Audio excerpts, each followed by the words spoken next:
I am sorry সম্রাজ্ঞী, আমি খুব চেয়েছিলাম তোকে এই চিঠিটা পড়ে শোনাতে। তুই অবশ্য বলতেই পারিস আমি ভীতু, বেরসি, ক্যাবলাকান্ত। খুব একটা ভুল বলিস না যদিও।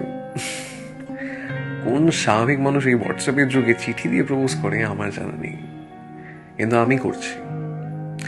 আমি এই যে একটাও বানান ভুল না করে লিখছি, এইটার জন্য অ্যাটলিস্ট হ্যাঁ বলে দিস। এই রে, বলেই ফেললাম আসল কথাটা।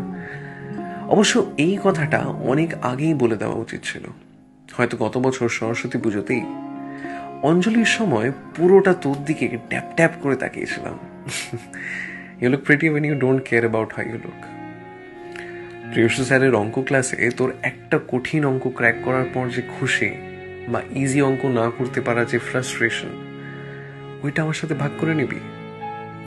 যেরকম করে তুই স্কুলের প্রত্যেক ইভেন্টে মাইক হাতে অডিয়েন্সের সাথে স্টেজের এপার আর ওপারকে মিলিয়ে দিস।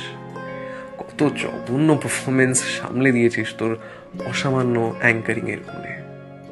তুই সবাইকে আপন করে নিতে পারিস। You make people feel safe, heard, understood. I would miss the prize distribution ceremonies, not